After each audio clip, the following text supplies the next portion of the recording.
All right, guys, welcome back to another episode, Persuasion by the Pint. Jonathan Taylor, along with Sean McCool. And Sean, we're doing a continuation. I'm sure you got a teaser all lined up, so... Actually, I don't, but I could probably come up with one real quick. Yeah.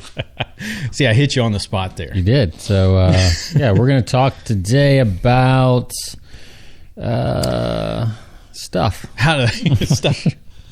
We're going to talk about some really cool ads that you can, 20 ads that shook the 20 world. ads that shook the world. There we go. We actually stole it. Yeah, that's right off the cover. So sometimes you don't have to reinvent stuff. Exactly. You just use what's there. So yeah, we'll mention this. We'll continue Olgilvy and then jump in. I've highlighted a few of these in here that we'll talk about. 20 ads that shook the world. By Did you get that at McKay's? No, I ordered it through Amazon, but it's no longer. It's out of print. But it looked like a used book sticker. That's it's like Amazon used books. James B. Twitchell. Yeah. Twitchell. But I heard about the this James book. B. Twitchell. Yeah, everybody knows him. Yeah. I was listening, or actually, I heard somebody mention this. I think he's a copywriter. No, he's just a marketing guy. I think it was a David Fry marketing guy had mentioned this book, or someone connected to him, and I looked it up on Amazon. It sounded fascinating. I just ordered it. Used book. It was like, I know David Fry, and the fact that you just called him just a marketing guy. Yeah, he's just a Did I just say? Yeah, he's not just a marketing guy. He's pretty good. He's pretty good marketing guy. Yeah, so he's a really good marketer. So we're going to dive back into Olgilvy a little bit. We've got some highlights we just want to share, and I said on the last episode, this is like one of my, probably if I had to cut books, like this is one of the ones that would not, that would definitely it would stay on the shelf. Yeah. It'll be in the office. That on one's the top definitely shelf. going to Austin. That one's definitely going with me. Fact is, they're all going with me. But this is one that I pull out more often than any other book when I'm writing a project and I'm kind of stuck and just looking for ideas, looking for reminders of the fundamentals. So we'll dive back into that. Also, just from a, it's got even in here how to work with clients and how to find business, and that you can apply both to your customers, right, and to myself as a copywriter, consultant, person. So, but before we jump in, we got something. It is still National Donut Day. It is. So we're still eating donuts. We're eating donuts and drinking beer, and then we have this beer that I got at Total Wine. All right, and I will say that the label got me. Wow, yeah. So it's kind of a very artistic label. It's called Clown Shoes Mocha Sombrero. It's a Mexican-style chocolate stout with coffee and vanilla. This is one of the most creative cans I've ever seen. Yeah, it looks like a Mexican wrestler that's also a clown drinking. He's got 4 arms. So he's got a vanilla shake in one. Pancho Villa. 2 coffee mugs and a coffee pot. So there's a lot going on with this dude, and he's still ripped. Yeah, he's totally ripped. And he's got, this guy, I would not want to wrestle with him because he's got double the arms, and he looks like one of the old WWE wrestlers back in the day when I was growing up with the mask. Yeah. Yep. It's what was that movie that Jack Black was in? Oh, yeah. Man, it is on the tip of my tongue. Where he was the Mexican wrestler. He was. Man, I've seen that so many times too. That says a lot about you. So this is 7% alcohol by volume, and you've had a couple swigs. Yes. Well, no, I have not. I've just looked at the can. Actually, I did. Yeah, you had a few while we were talking.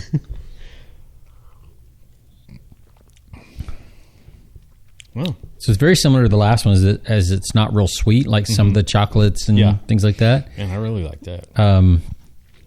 Very dark, man. It's like black, and I don't really taste the vanilla. I don't taste any vanilla.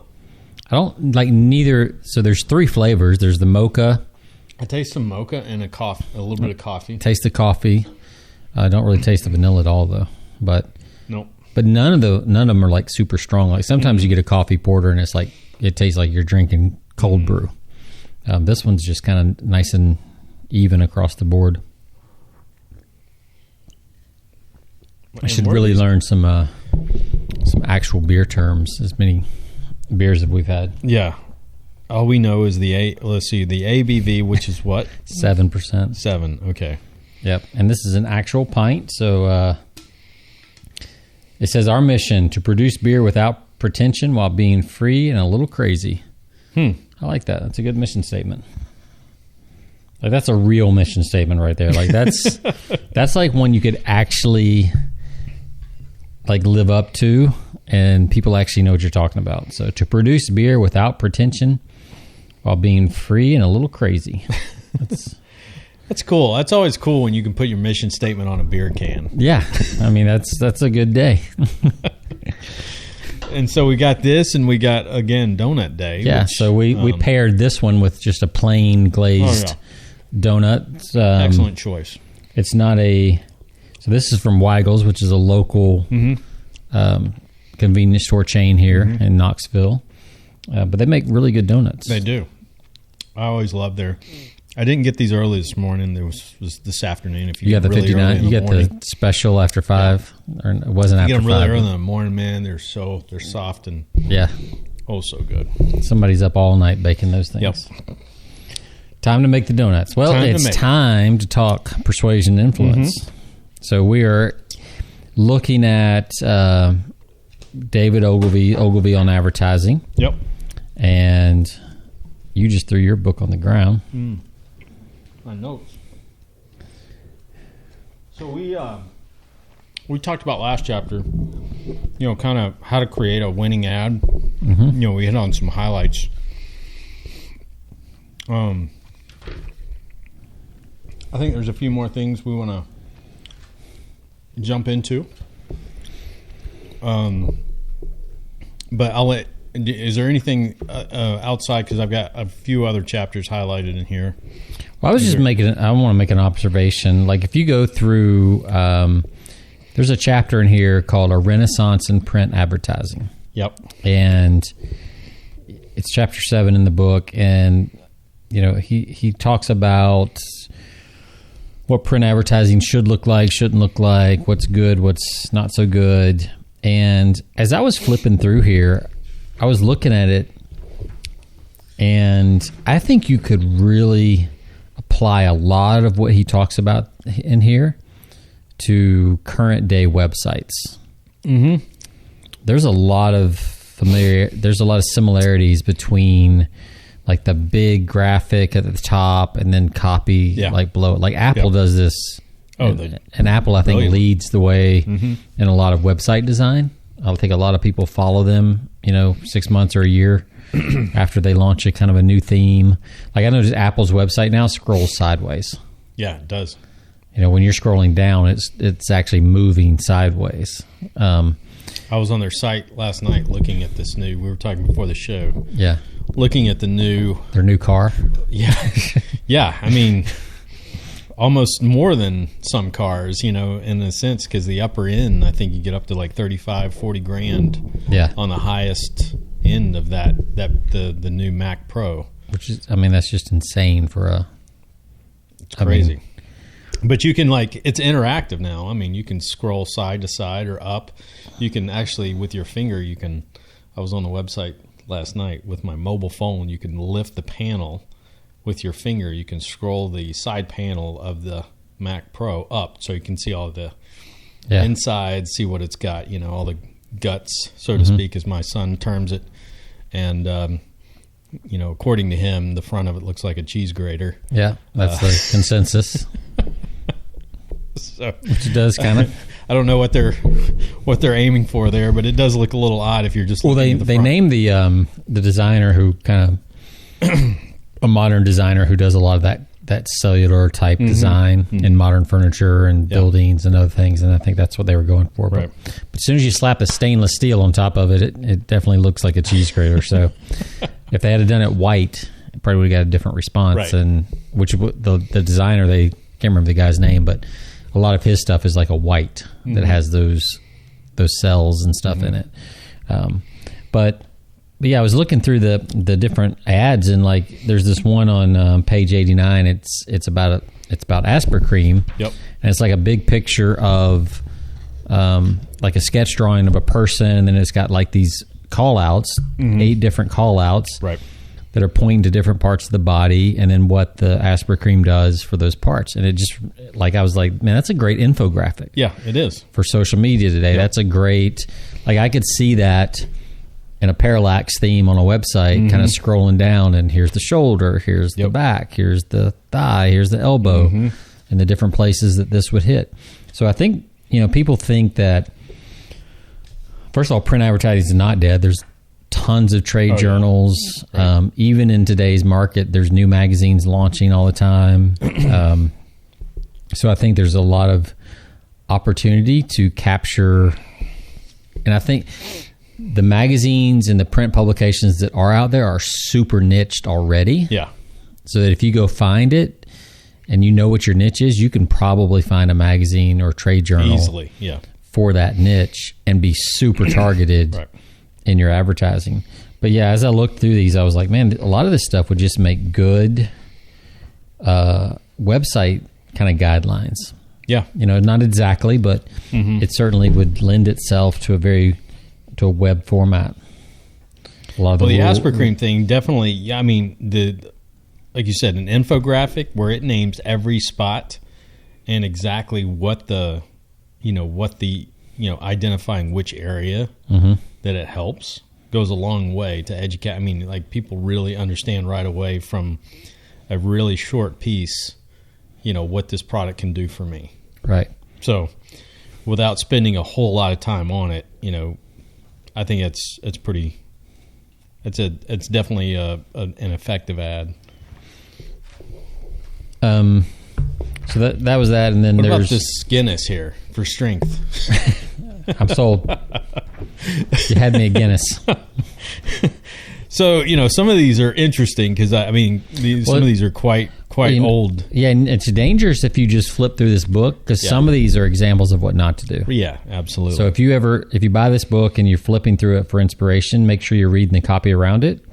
Because sometimes he's saying this is like, don't do this.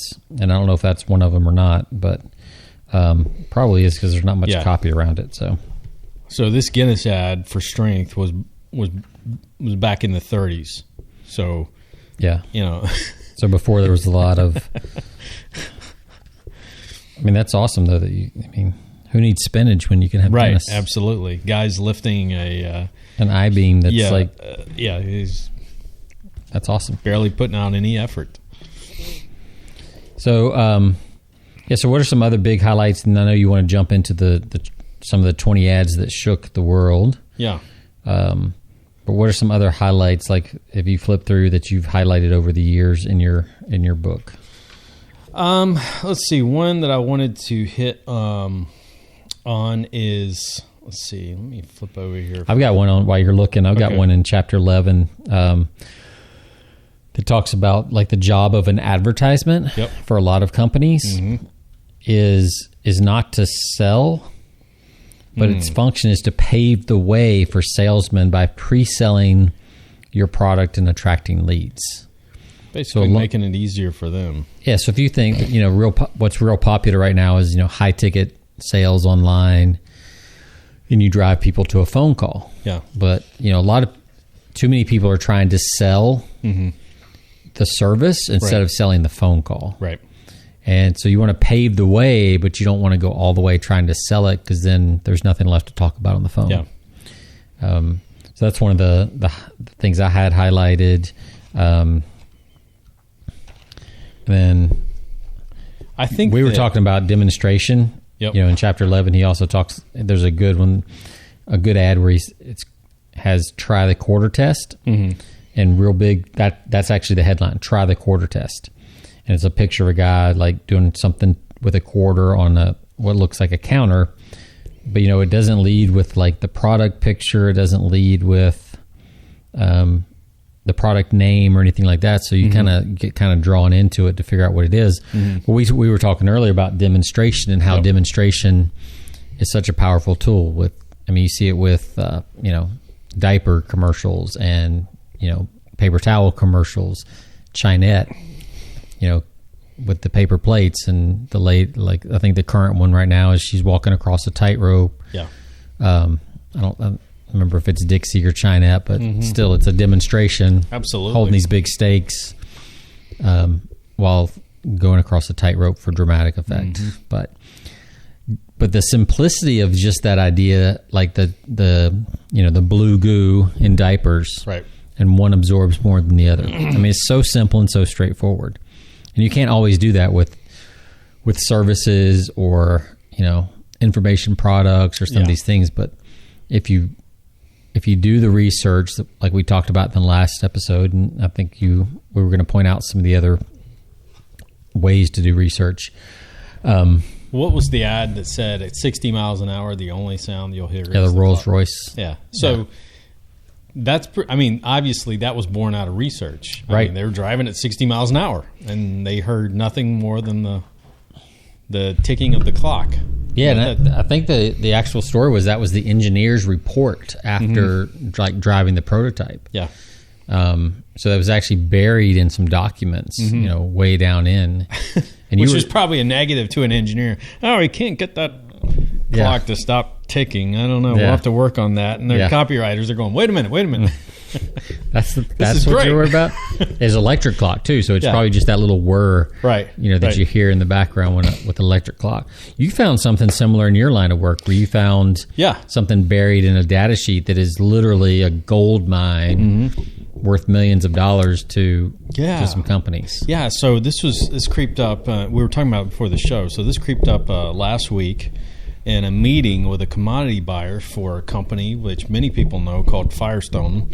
Many people associate Firestone with tires, but you'd be surprised at the number of what Firestone truly owns out there that they're involved in, because they're also involved in a bunch of in companies that make insulation panels for homes and buildings and freezers, all sorts of things, all sorts of applications. But anyway, having a discussion with a commodity buyer for Firestone, his sole job with Firestone is buying, products and trying to find out ways he can cut cost within the company. It was kind of a name that was given over. So after a meeting, going through just some of the pains within that organization or within that industry, one of the things that come to find out is that there is a product within their process, their manufacturing process, that is silicone, which they have been losing bids left and right within the building industries, getting contracts for, because they use a silicone type release agent to pull their panels off of the molds. And all of this, in talking with this, and this goes back to research and really digging deep to find out, asking good questions, asking the right questions. And so when you start to hear we're losing millions and millions of dollars in bids because of a single product or a single chemical that's within our process, those things stand out to me. And so after getting with suppliers that I've worked with or companies that I've worked with that I've sold in the past, and getting with them to find out, predominantly the release agents that they use do have silicone, but there's a whole line of technology release agents that are being used that don't have silicone in them, and they were not aware of these. And so after doing kind of stepping from this guy with Firestone to the supplier of the release agent and finding information on how to improve their process to avoid silicone altogether, I'm like, why don't you term this as a silicone-free, completely silicone-free release agent? Come in and you can get, it's a win-win situation. You guys can pick up a business which, this company, the supplier, didn't have the business with Firestone. I say you can get their business if you simply change your wording and probably offer a pretty them nice silicone-free product. Yeah, probably a nice account, right? Yeah, Firestone. Absolutely. So as an independent manufacturing agent, I come in and I do the work for them. I come in and put that together and meet with this commodity buyer. And so they're very interested, and this is like top of the line. So I reached out to another, person within, it's a high level of management, not this commodity buyer, but someone else that I was connected with through him, within Firestone, reached out to him and let him know, listen, I understand, after talking with such and such, that you guys are losing out a lot of business based on this one issue alone that we could completely eliminate by offering a silicone-free product. Yeah. And that's just, something that has been, it's not something new. It's something that's been around, but it's something they didn't identify.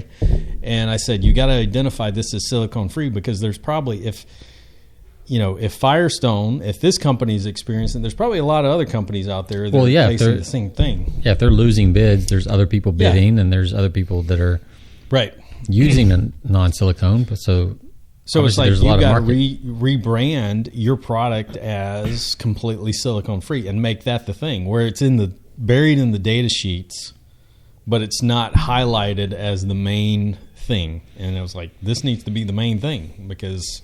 And as a salesperson, and as a marketer or copywriter, whether you're the owner of the company, like, your job is to ask enough questions to start uncovering those things. And whether it's interviewing, you had to interview two different sets of people. You had to interview the person that had the problem, and then you had to interview the other people to figure out, is there a solution? And then because you're on both sides of it and they're kind of isolated in their world, you were able to put the two pieces together that they'll probably never. And what's funny is a lot of people in sales, copywriting, marketing, they only talk to one side of the coin, one side of the organization. They who they think is the decision maker. Sometimes you got to talk to multiple people within an organization to get there, because the commodity buyer sees things that the manufacturing managers or the guys in charge of the manufacturing processes don't see. Sometimes these guys don't see that they're losing bids. Right. They're in charge of production. That's all they care about. But the bottom line, the guys above them are the ones that care about, care about losing bids. Right. So if you're going to persuade or influence people,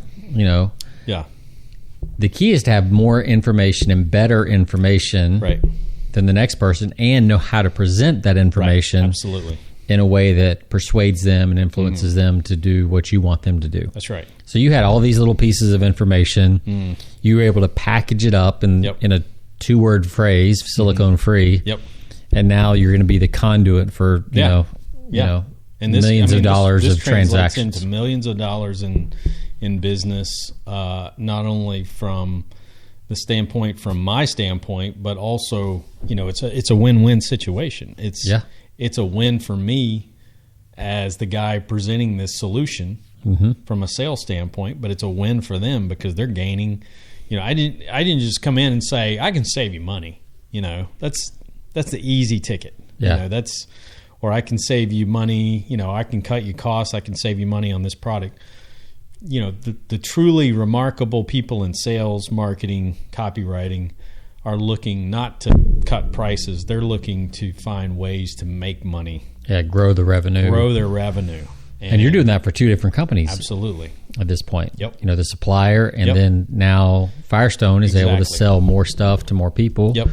And you're also taking, obviously silicone is an issue. It is. In the end product, where it's going, homes or wherever. Yeah. So, and that's something I learned this was new to me. I learned this from a conversation and, getting feedback that silicone is a product. Is a product, but it's a product that's a problem with certain industries, and because there's traces of it in their product and they don't want it. Yeah. They can't have it in there. So, I've said before, and it's true in every aspect of life, but You can have whatever you want if you're willing to have a conversation with one of three people: yourself, another person, or God. Yeah, absolutely. And if you don't believe in God, then you just got two to worry about. That's right. That's right. You just do two. So that's a cool story. I mean, the fact that you take all this stuff that we've kind of been talking about. Yeah. That can sometimes seem just like textbook stuff or cool books that we read, but to see how it's actually applied across the board, like sales, listening, right?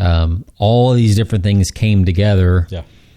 Asking good questions, rapport, everything we've talked about, over the last 50 plus episodes kind of comes together and makes this deal happen. Yeah. I mean, that's what this show is about with persuasion and influence. It's not one technique. It's not one tactic. It's taking all of this information and always being aware of all of it and just kind of figuring out what fits this situation and how do I move this thing forward. Yeah. And, I think there's a couple of lessons there. We talk about obviously research, but there's also the idea, we mentioned this time again, like repositioning your brand. It took a little bit of conversation to say, guys, you don't realize this, but there's a way of repositioning your product that can make you a lot of money within this industry. And you're just not seeing it because you haven't talked to the right people. Yeah. But I just talked to the person that says that, if they can get this fixed, if they can take this product out of the equation, all hands on deck are making lots of money. So it's like, sometimes you got to, and it's like, you got to make this like at the top of the, in copywriting, be at the top of the headline for them. It's got to be at the top of all of their marketing that says silicone free, silicone free, when it's going towards industries like insulation panels, which obviously, I mean, that seems to be the big market right now that's having that issue that they don't want that product in. But if it's an issue there, it's probably an issue in yeah, who knows? It's probably an issue anywhere where there's a finished product that ends up in consumer homes or wherever. I don't know enough about silicone to know how bad, but it must be bad. Yeah. Yeah, and if workers' comp's not covering it, or who knows what's triggering that. But no, silicone. I mean, silicone's been around for a long time. It's caused health problems and lung problems and everything else. So, I mean, it's just fascinating how if you keep your ears open, you hear things, and you learn to ask good questions, and you're always looking for that. You're digging a little bit deeper.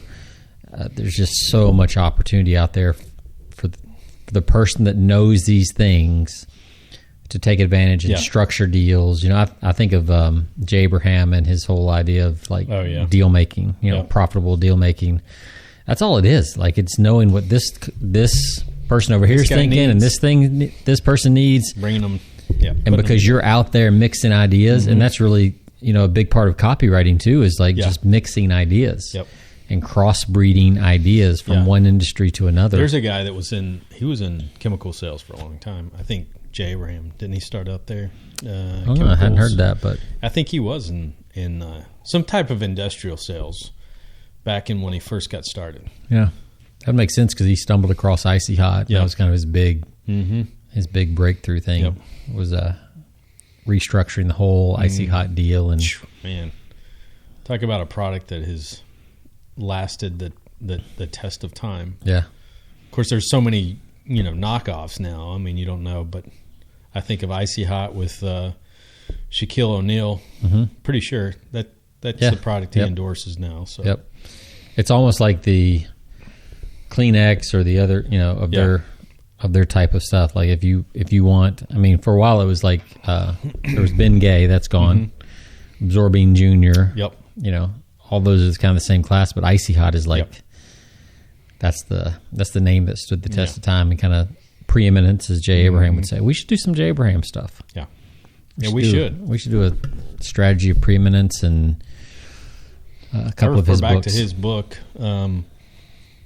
You can get anything you want Getting everything you can out of everything you got, something like that. Yeah. So it's like, after a couple of beers, it all kind of jumbles together. It's a black book. It's got red letters. Like that's how I remember these books. Like I can like see them on my bookshelf. Like I know what color they are and what color the type is, and usually I know like what third of the book, like the facts and the strategy is that I'm looking for. My wife always makes fun of me. She's like, because we've moved so many times, so the books have gotten all rearranged. Yeah. I'm like, no, it's a white book. It's got yellow letters. I can pinpoint that book from a mile away. It's a white book with the big bold letters. Yeah, and then black spine, and that was one of the first book. That is the first book I ever read by J. Abraham, and I went through that just dumbfounded from everything. I was like, wow, this is incredible. I need to keep this book and read it 50 times. Yeah. And it's amazing how few people out there know this stuff. Yep. Absolutely. I mean, it's just absolutely amazing. So what else you got? So to follow up that up real quick, I've got my final point from Ogilvy. It's on page 158, chapter 15. I'm going to read this because it just follows up with what we were just talking about it's called the 18 Miracles of Research. He says, advertising people who ignore research are dangerous as generals who ignore decodes of enemy signals. And before I became a copywriter, I was a researcher. I delivered the first paper on copy testing in the history of British advertising. Later, I ran Dr. Gallup's Audience Research Institute in Princeton, predicting how many people would see movies before they were produced, measuring the ability of stars to sell tickets, yada, yada, yada. He said the best fun I ever had was in the early days of Ogilvy and Mather, when I was both the research director and creative director. On Friday afternoons, I wrote research reports to the creative director. On Monday mornings, I changed hats, read my reports, and decided what to do about them, if anything. In due course, I was able to afford the services of Stanley Cantor, a far better researcher. So, talking about what he does is he goes through the what are his 18 important what he calls the miracles of research, and you can go through. I'm not going to go through every one of these, but number one, it can measure the reputation of your company among consumers, security analysts, government officials, newspaper editors, academic community. Research can get consumer reactions to a new product when it is still in the conceptual state. Now, I've seen this, because in my industry, I see a lot of conceptual products and products that are like new launches, or this is, and I always hear from I'll talk to people and they'll be like, "This is the greatest thing ever." It's like you hear that a lot, and it's usually not the case. But occasionally you stumble across a company that, I've got a few companies that I've worked with in the composites and polymers industry that have developed some really cool products. So it's like, this is amazing.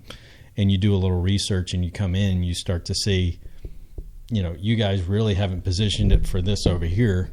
You've been looking at it for this. This is cool and everything. But, you've got this product that is kind of like the bed liner product that what is it, Linex. Yeah.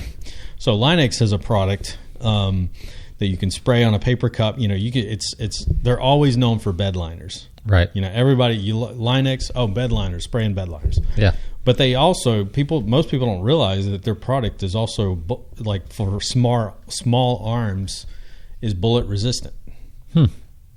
You can spray Linex on a paper cup, like a little Dixie cup, and stand on top of it after that. Most people don't realize that. But so they've got all of these. I mean, they've marketed obviously for one general direction, but apparently somebody within Linex has not researched it enough to say, there's other applications out there that we could obviously make a fortune on this. And I've worked with competitors out there, that have tapped into that use a similar product and have tapped into that market of okay, this could be ballistic proof and this could be ballistic resistant, and that's the direction we want to go. So and with the whole active shooter, fears in the world, right. That's a huge market right now. You know, you start throwing that stuff on backpack inserts and, you know, or anything like that. Like, that's a huge market. I think of, you know, a company that did do a good job of taking what they do and, you know, cross-branding it to the same consumer, but in a totally different niche is WeatherTech. You know, they do the floor mats, and they have these cool floor mats that fit in your truck and you're perfectly fit and all that. Now they're doing pet mats, so you can have a pet mat under your dog's dishes. Because, you know, people that spend $150, $200 for floor mats, a lot of those people are pet owners. And now, so they're just serving the pets as well. You know, they already got the equipment. Yep. It's just a new mold, and they just put it in there. I'll give you an example. I got on Amazon this past week and paid $35 for literally a mat that goes under a bird cage, because people probably can hear it in the background. There's like some birds in my small room back in the office that my kids own.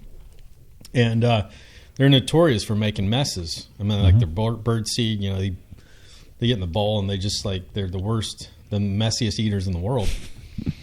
So I get on Amazon. I was like, I got to stop this. I'm tired of vacuuming. There's got to be something that I can put under it that all I have to do is like move it out from under their cage and just throw it out instead of hitting it, you know, the room with a vacuum all the time. Sure enough, there's like one that's specified for birds, you know, a bird cage mat. Well, there's also 50 other things that aren't, you know, marketed to the birdcage mat. They're just mats, you know, that are like $10, $15. But I'm just like, this one's a birdcage mat. Right. So I'm going to pay like $25 more because that's what it says. It shows me a cage, a bird cage with a mat under it. That's all they had to do.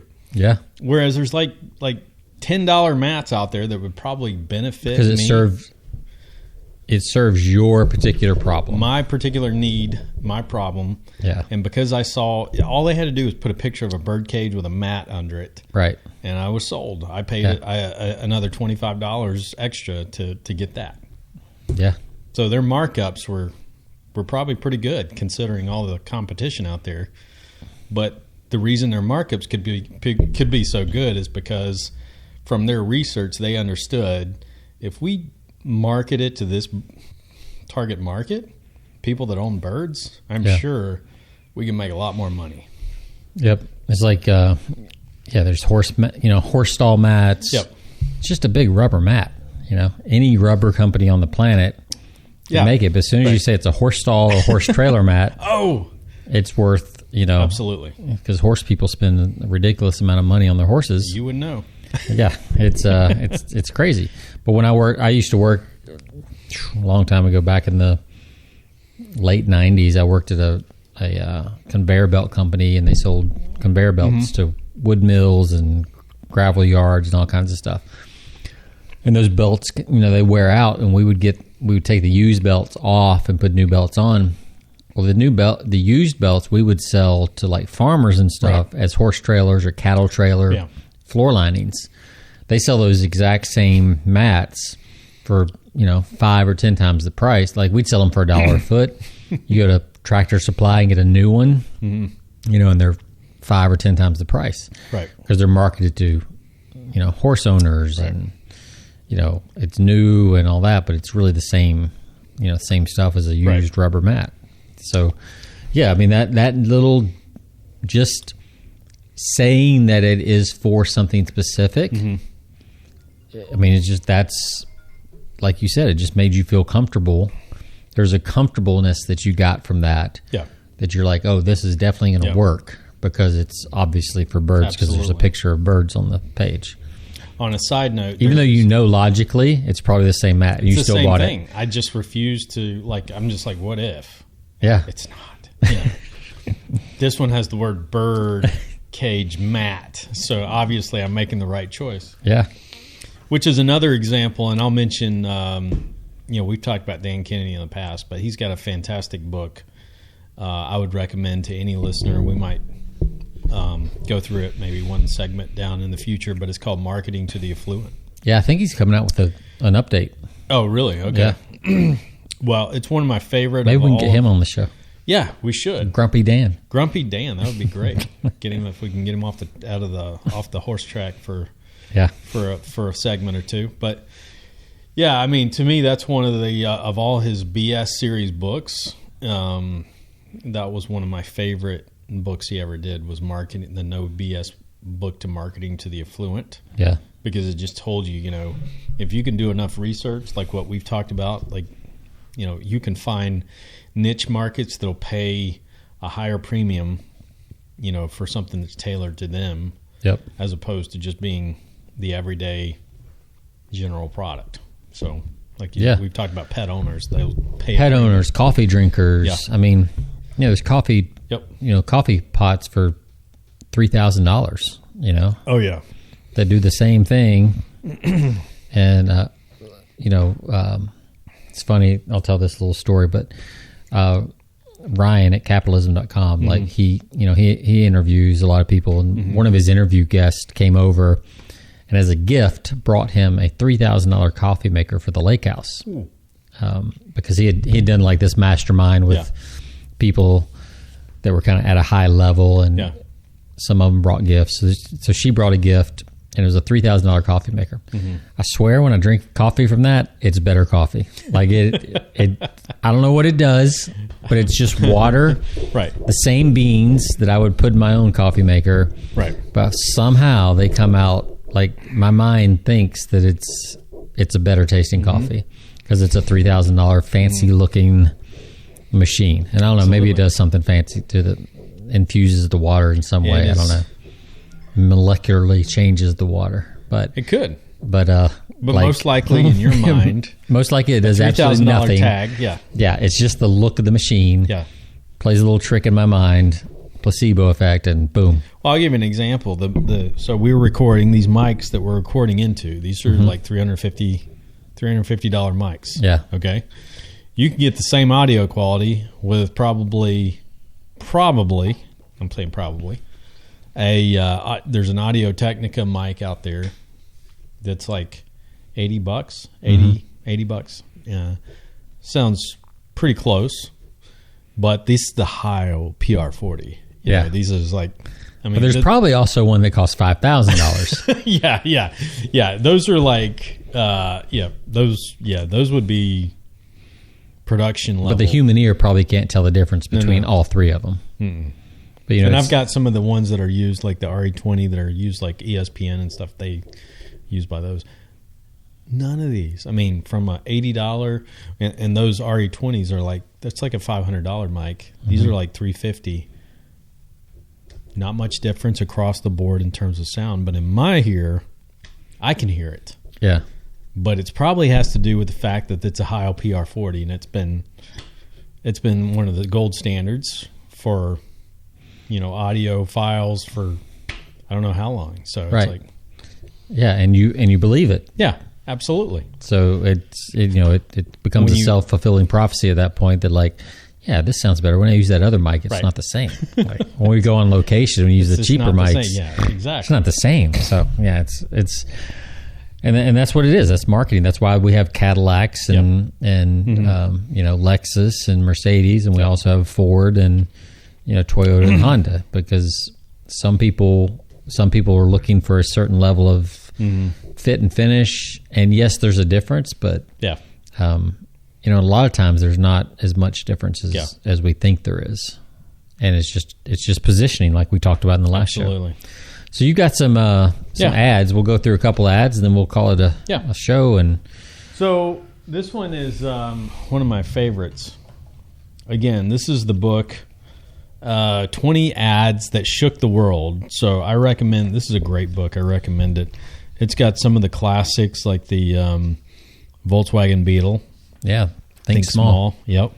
Kind of separated, that was an ad that kind of separated, some of the, people that wanted to kind of get away from the big muscle cars or the, the gas. Well, it was during the energy crisis. Yeah. Something smaller 70s that didn't use as much. And so they really capitalized on that.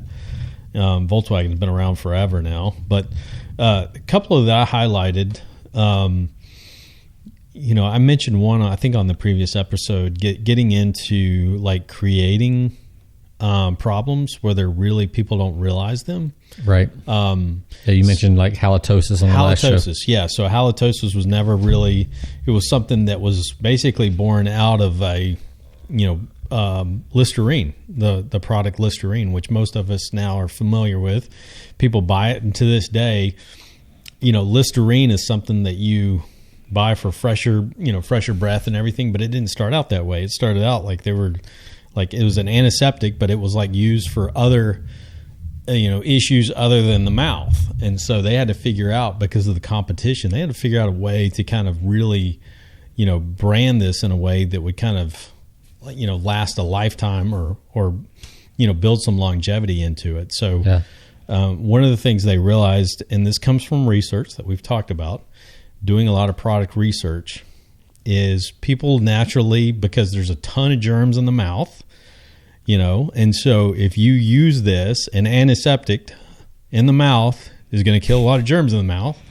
And as you know, germs in the mouth cause really bad breath. So they started, the guy that invented the ad for this, that really put this together, it's an interesting story. But the guy that obviously invented Listerine, a guy named Joseph Lister, developed, it was a surgical antiseptic, quite potent. However, I want to read this. I've got this underlined. It was quite potent, however, and could only be used with great care lest it damage the surrounding tissue. So it was a very strong product. So most people know you don't swallow, you don't drink Listerine. But it's interesting that they really tailored this after looking at several ailments. If you go through this chapter, looking at several ailments, they finally narrowed it down into, okay, this is one that we can tailor to, a problem that a lot of people have, which is something they came up with called halitosis. And it affects a lot of people, so they use that. Most people are concerned about bad breath, if it's affecting their personal life. So some of the ads that they used in this, and I've got one, it's a huge display ad. The often a bridesmaid, but never a bride. So, ooh, ouch. that's hurtful, and so it gets into the, one of the problems, associated with halitosis is that, it keeps you single. Here's another ad that says how, and this would be like completely unpopular today. Like, right. That'd be shaming today. Yeah. It would be in essence like shaming. Halitosis makes you unpopular. Here's an ad. Could I be happy with him in spite of that? It's basically targeting women who have husbands with halitosis. Like, am I going to be able to endure this marriage with a guy that's got chronic halitosis? That would be tough. So was mouthwash even a thing before? It was not. So they invented an entirely new category. Right. And it goes back to that, basically discovering a problem that obviously has withstood the test of time. I mean, it's one of those things that it's a evergreen market. So in the next 50 years, when we're staggering around with our walkers, we'll still be hearing, or there'll still be Listerine probably on the shelves of people that are dealing with halitosis or bad breath. Yeah. So, or if you got the big interview, when I had my truck and it, the F-150 had a huge like middle console where you could put like half your life in there. And I would keep a bottle of like Listerine or Scope or one of those in case I ran into a client or something Absolutely. like that, and I just had a onion taco or something for lunch. And there's something about like Listerine that has like it's got that antiseptic feel. It's got that clinical, and it's a clinical name even compared to Scope, which is just it's kind of random. Yeah. I think those are probably the two biggest brands, Scope and Listerine. My wife gets on to me all the time because she'll get off brands of Listerine, and I'll say, where's the Listerine at? And she's like, you do know Listerine's a brand, right? And I'm like, yeah, but that's what I want to call it because that's what it should be. Yeah. It's what like you Kleenex. should be buying. It's like Kleenex. Yeah. But no, it's amazing. So here's what's, I highlighted this, like, he would even try, I mean, this goes to the fact of even during the Depression, how you kind of tweak your advertising is like, so I'll give this, Lambert, the copywriter, knew his niche because he was a stickler for testing. All of his advertising was carefully screened using coupons or store receipts.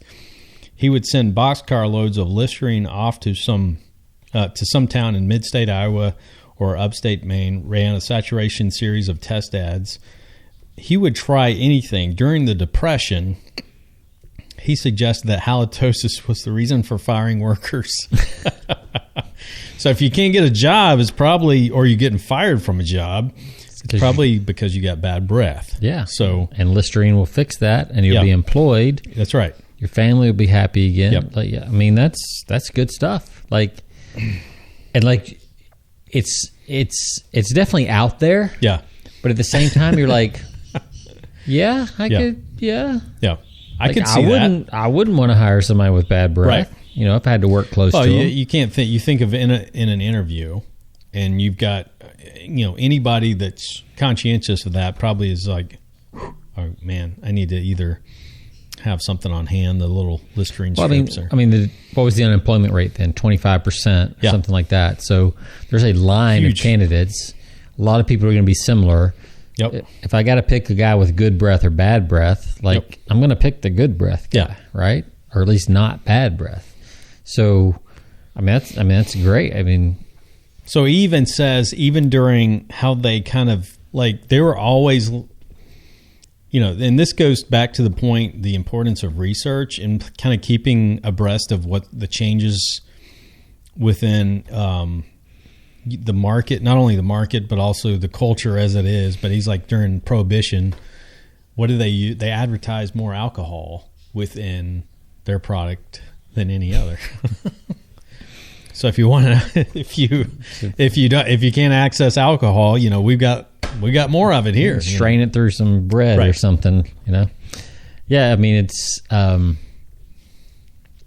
like the core problem, bad breath doesn't change. Right. The consequences don't really change that much, but whatever's going on that's current and hot, and the big problem in the marketplace, it's what we talked about with Eugene Schwartz and breakthrough advertising, like the desire to get ahead, the desire to provide for your family. Absolutely. Like that's there. And if I can't get a job and you can show me how bad breath links to not getting a job, then getting good breath links to getting a job. Right. And that's what, and then I can provide for my family. So that when Schwartz was talking in breakthrough advertising about fitting your product to the dominant desire, that's a perfect example of that. Absolutely. Right? It's I need to provide for my family. Yeah. Okay, you might not be able to provide because you might not get hired if you have bad breath. So just in case that's the case, here's a product that'll fill that need. And that's what we talked about in the past, like where a product becomes a hero in the story. You know, the product, obviously Listerine, comes to save the day of like keeping the man from the out of the unemployment lines. Yeah, it's brilliant. And when you see a product like that can take a big situation like unemployment and take a mouthwash and fit them together, like it seems obvious, but at the same time, back then it wasn't. No. So, to those listening, like what is it about your product? What is it about your service that fills one of those basic human needs to provide, to have connection, to whatever the kind of the big things are? How do you weave that path back, either based on current events or whatever? And when you sit down and do that kind of thinking, and that type of thinking is part of the research. It's like that's research. Sitting down and thinking with a notepad. How do I tie what's going on in the world today to my product? Absolutely. And finding those 6 degrees of separation, so to speak, to tie all that together. It's good stuff. Yeah. So if we haven't beat a dead horse yet, we call it research. Yeah. And you need to be doing a lot of it. And we'll say it again, research. Yeah. So, all right, guys. Well, thanks again for listening. As always, you can find us at Persuasion by the Pint. You can do a quick search, Persuasion by the Pint, on any of your fine podcast platforms. And take a look us up, find us, subscribe to us, leave us 5 stars. And we'll catch you next time on the next episode. See you then. Thanks.